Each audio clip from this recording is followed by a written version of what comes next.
Good afternoon all of you.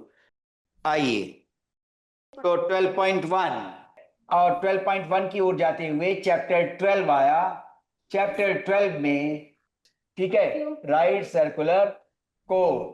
अब कोन लिखा जा रहा है। कोन में देखिए राइट सर्कुलर कहा है तो उसका मीनिंग बनता है, क्या मीनिंग बनता है कि ऊंचाई के रूप में है, वो रेडियस के परपेंडिकुलर है, लंबवत। हाइट, ये हाइट है और ये स्लैंट हाइट है एल। तिर्यक ऊंचाई, ठीक है, तिरछी है इसलिए तिर्यक। तिर्यक का अर्थ है तिरछा होना। तिर्यक, तिर्यक ऊंचाई। अब तिर्यक ऊंचाई आया, हाइट ऊंचाई है, ये त्रिज्या। ठीक, आप चलें, ये 90 डिग्री ध्यान रहे कि H is perpendicular to R, इसलिए राइट सर्कुलर बोला जाता है और सूत्र तभी लागू होंगे। ठीक है, अब वक्र पृष्ठ लिखा गया, 9th में लिखा जा चुका है वक्र पृष्ठ पहला। ठीक है, तो वक्र पृष्ठ लिखने में ये ध्यान दें क्या कि L कैसे व्यक्त किया जाएगा। तो L जब व्यक्त कर रहे हैं तो L ये है कर्ण के रूप में, ये लंब के रूप में, ये आधार के रूप में। तो आसानी से बनता है पाइथागोरस थ्योरम से एल स्क्वेर बराबर R square plus H square, ये बनेगा। अब वक्र पृष्ठ जो रोल कर सकता है घुमावदार है, वक्र का अर्थ निकलेगा घुमावदार। ठीक है, ठीक, घुमावदार। घुमावदार क्या कहेगा, उसमें वक्र पृष्ठ जो निकला पाई आर एल के बराबर। ठीक है, पाई आर एल के बराबर। ये जो सरफेस घूम सकती है ऐसे, ये सरफेस घूम रही है, क्लियर, पाई आर एल के बराबर। संपूर्ण पृष्ठीय क्षेत्रफल, संपूर्ण पृष्ठीय क्षेत्रफल कितना निकलेगा, तो उसमें तल और जुड़ जाएगा, संपूर्ण पृष्ठ। ठीक है, संपूर्ण पृष्ठ कितना होगा, वक्र पृष्ठ प्लस तल और आ जाएगा, वक्र पृष्ठ और उसी के साथ तल का और होना, तल। वक्र पृष्ठ कितना है पाई आर एल, तल कितना है पाई आर स्क्वेयर है। ठीक है, वृत्त, तल वृत्त के रूप में आया है, वृत्ताकार है, इसलिए पाई आर कॉमन आ गया और एल प्लस आर हो गया। ठीक है, अब आयतन कितना भर जाएगा, तो बेलन से कोण निकाला। ठीक है, राइट सर्कुलर सिलेंडर से, जैसे ये तस्वीर आप देख सकते हैं क्या कि एक बेलनाकार पात्र और उस पात्र से एक शंकु सा आकार निकालते हैं, ये निकाल लिया। अब ये बाहर आ गया, तो जब बाहर आया तो ऐसे दिखेगा। अब इसको भरा, इसको भरकर इसमें जब 3 बार डालेंगे तब क्या कहते हैं, ये बेलनाकार पात्र पूरा भर सकेगा। तो पता ये चला कि चूंकि बेलन का आयतन कितना लिख चुके हैं, पाई आर स्क्वेयर एच, बेलन का आयतन पाई आर स्क्वेयर एच लिख चुके हैं। अब चूंकि ये वाला कोण जब इसके अंदर से निकाला शंकु, तो ऐसे 3 शंकु पात्रों को भरकर जब हम 3 बार या 3 शंकु पात्रों को भरेंगे और फिर डाल दें, ठीक है, और अगर एक भरते हैं तो 3 बार डालना पड़ेगा। 3 शंकु पात्र होंगे तो डाल दिया एक बार, तो 3 शंकु पात्रों का आयतन यहां पर आएगा। ठीक है, तो इसका अर्थ ये हुआ कि बेलन का जो आयतन है उसका 1/3 बचता है, किसमें, शंकु में।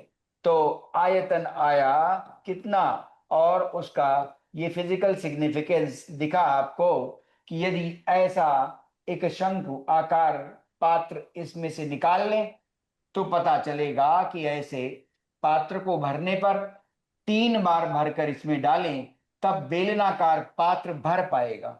इसलिए ये फॉर्मूला बन गया कि बेलन के आयतन का 1/3 बेलन के आयतन का 1/3 कैसे बना, उसका साधारण सा उदाहरण दिया है हमने कि ऐसे बना। तो आयतन कोण का इतना है। अब प्रश्नावली 12.1 शुरू की जा सकती है। ठीक है, मलियाबाद विद्यालय छात्राएं ध्यान दें, कौन सा सवाल पूछना चाहती हैं? फोर्थ, भुजा 7 सेंटीमीटर वाले एक घनाकार ब्लॉक के ऊपर एक अर्धगोला रखा हुआ है। अर्धगोले का अधिकतम व्यास क्या हो सकता है? इस प्रकार बने ठोस का पृष्ठीय क्षेत्रफल ज्ञात कीजिए। बहुत अच्छा सवाल आपने पूछा है, वेरी गुड। तो अब गोला और अर्धगोला भी इसी समय कर दे। ठीक है, गोला किस तरह से, देखो वृत्त और गोले में फर्क देखिए जरा। ये वृत्त ऐसे नजर आएगा, ये हमने वृत्त लिया, वृत्त। अब जब गोला कह रहे हैं तो ठोस है, इसकी अनुभूति मिली और उसको ऐसे दिखा सकते हैं। ठीक है, यहां वृत्त में केवल ऐसा दिखा, व्यास दिखा। ठीक है, ये केवल व्यास और तल पर है, सतह पर है, सतह और तल, प्लेन, ये व्यास आया। अब इसी व्यास के साथ अगर यहां पर ऐसा दिखा देते हैं तो ये 3D फिगर नजर आ जाएगा। ठीक है, ये 3D फिगर नजर आ जाएगा। ऐसा है गोला, ये रेडियस R। ठीक है, तो इसका वक्र पृष्ठ और इसका वक्र पृष्ठ, अभी सवाल पर आते हैं, क्योंकि इसको छोड़ दिया था गोला। ठीक है, वक्र पृष्ठ, सारा सरफेस, सारा तल ही तो वक्र है, घुमावदार। गोले में सारी सतह घुमावदार है, तो वक्र पृष्ठ संपूर्ण पृष्ठ है। ठीक है, संपूर्ण पृष्ठ दोनों बराबर है। ठीक है, तो अभी सवाल बताएं, उसे देखिए। संपूर्ण पृष्ठ और वक्र पृष्ठ दोनों बराबर है, कितना निकलता है? 4πr² के बराबर, पहला। और उसके बाद दूसरा आयतन निकालेंगे, फिर अर्धगोला कर देंगे। ठीक है, आयतन अभी 1 मिनट बाद अर्धगोला लिखते हैं। आयतन कितना है? 4/3πr³। अब इसी में ये हम अर्धगोला ले रहे हैं, तो जरा उसे देखिए।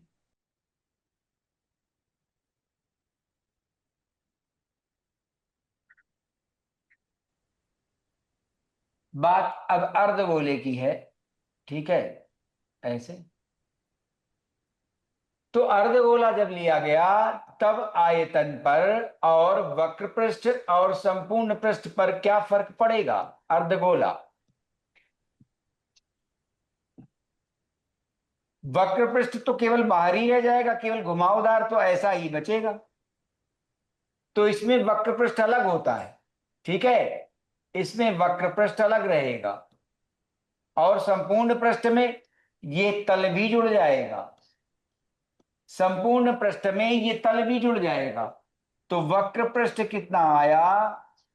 कर्व वो आ रहा है, आधा हो गया, तो 4πr² का आधा कर दिया।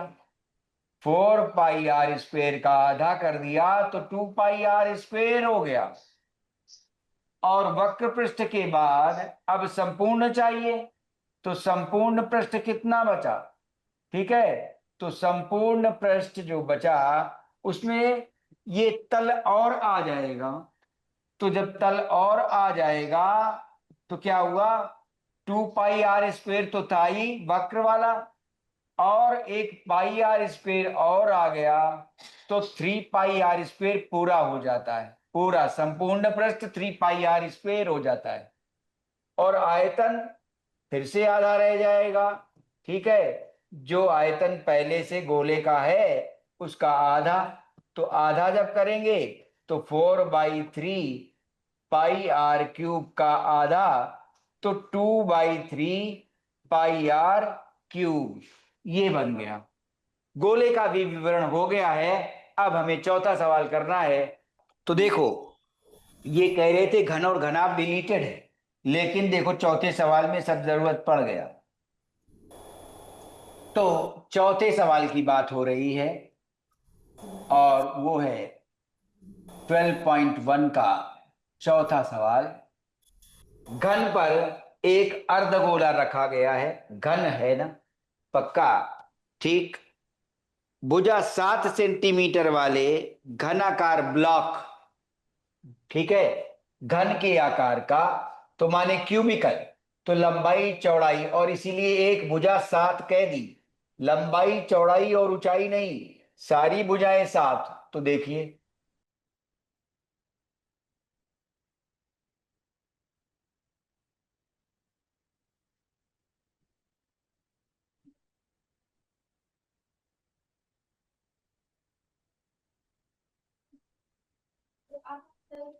इस पर एक अर्धगोला रख दिया गया, और ये 7 सेंटीमीटर की भुजा है।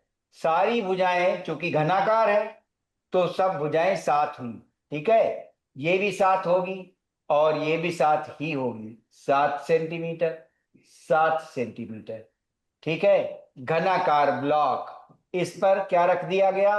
अर्धगोला, घनाकार क्यूबिकल ब्लॉक है।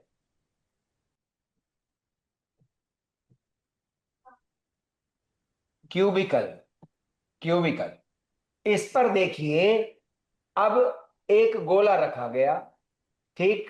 तो प्रश्न उठता है कि इसका व्यास पहले पूछा है, कितना लंबा हो सकता है अधिकतम, तो इसका व्यास अधिकतम भुजा की लंबाई के बराबर हो सकता है, ठीक है। इसका व्यास अधिकतम भुजा की लंबाई के बराबर हो सकता है, ऐसे।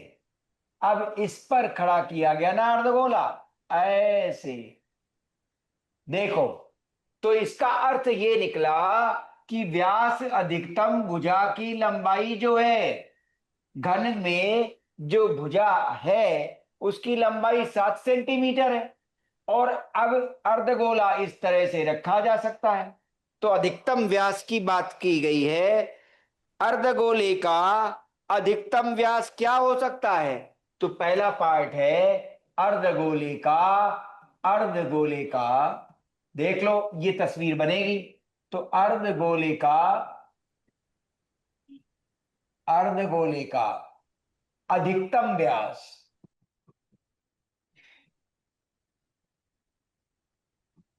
अर्धगोले का अधिकतम व्यास कितना होगा?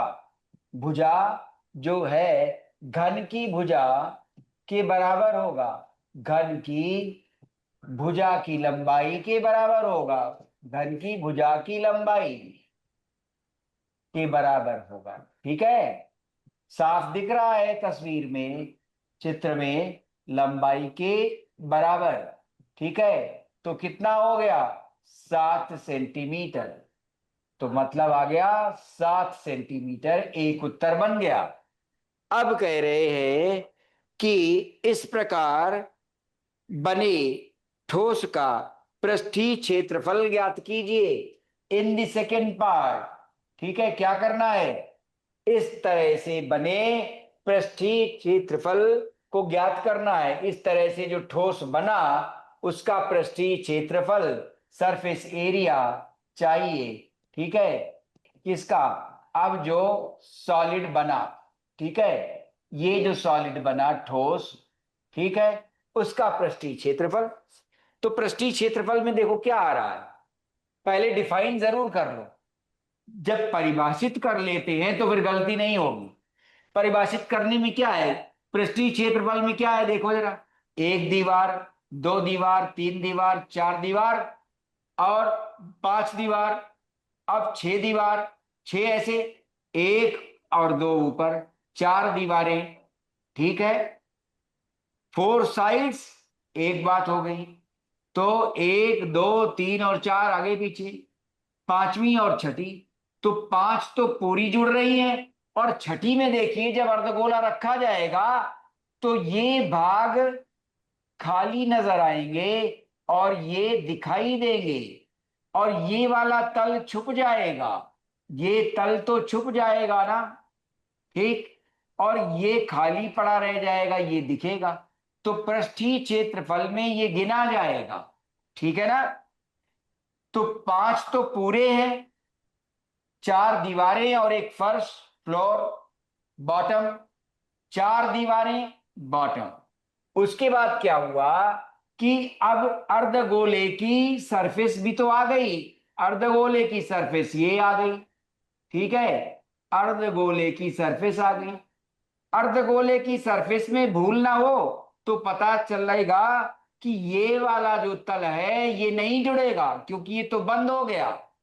और क्या जुड़ेगा, ये जो बच गया है ऊपर वाले तल पर ये भाग बच जाएगा।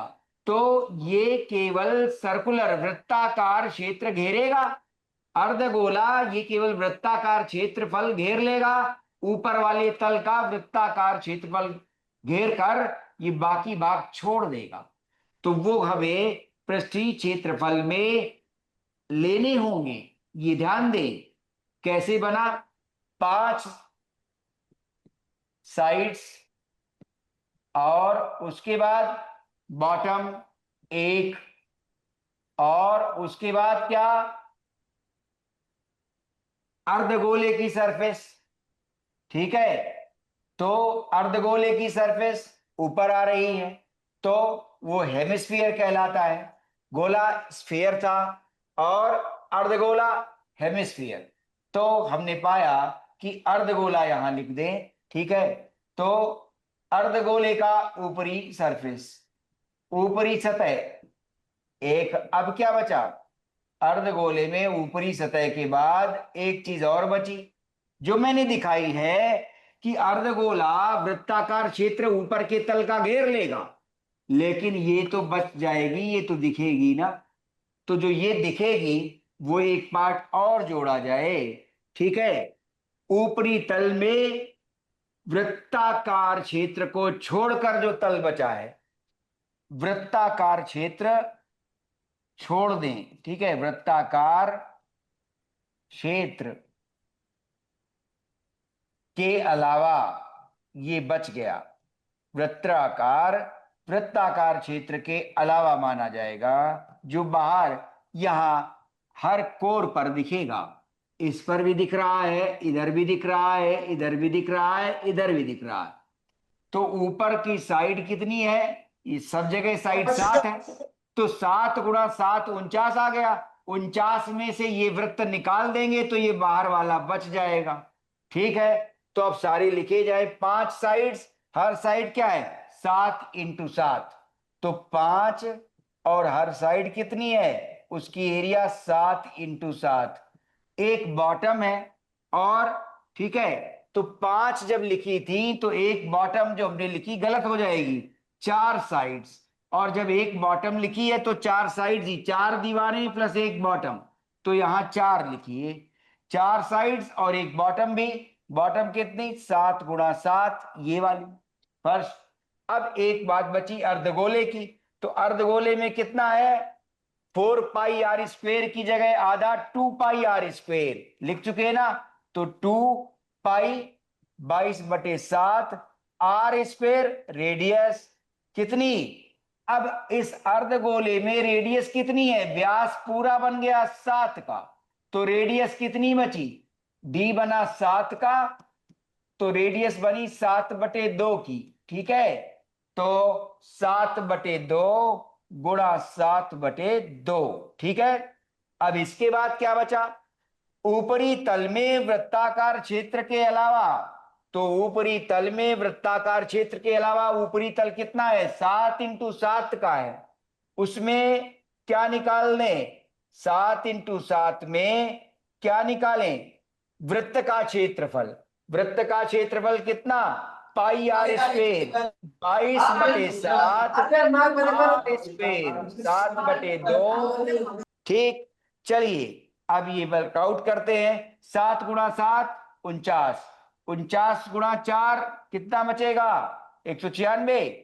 49 गुणा 4, 36 की 6, हासिल 3, 16 3 19, फिर से 49। ठीक है, इसको देखिए जरा, 7 और 7 कैंसिल हुआ, 2 और 2 कैंसिल हुआ, 2 और 11 बचे, 11 गुणा 7 77 आ गया। अब यहां आइए, 7 कैंसिल हुआ और 2 से ये 11 आया, 77/2, और ये 49 है, तो अब आया प्लस 49 माइनस 11 इंटू 7, 77/2, इतना। इसको बाहर वर्कआउट कर लीजिए। 196, 49 और 77 ध्यानपूर्वक जोड़ लीजिए, 196, 49 एंड 77। 9 6 15, 7 22 की 2, हासिल 2, 9 11 4 15, 7 22 की 2, हासिल 2, 1 3, 322। ठीक है, 322 हुए। अब 49 माइनस 77/2 और कर लीजिए, 49 माइनस 77/2, अब ये क्या आ गया? 98 माइनस 77/2, कितना आया? 8 में 7 गया 1, ठीक है, 9 में 7 गया 2, 21, ठीक है ना, 21 ही तो आएगा, बटे 2, तो कितना हो गया? 10.5। ठीक है, तो ये आ गया 10.5। तो 222 और 10 32, तो कितना? 322, 222 नहीं, 322 प्लस 10.5 कितना हो गया? बोलो, 332.5, 332.5। अब उत्तर देखा जाए। ठीक है, अधिकतम लंबाई कितनी आएगी व्यास की? वो भुजा की लंबाई के बराबर, घन की जितनी भुजा है उतने में ही व्यास बन जाएगा। क्यों? अर्धगोला सर। पूरी तरह से तल पर रखा हुआ है। ठीक है, सर। तो आइए, अब 11वीं की क्लास है। Thank you sir.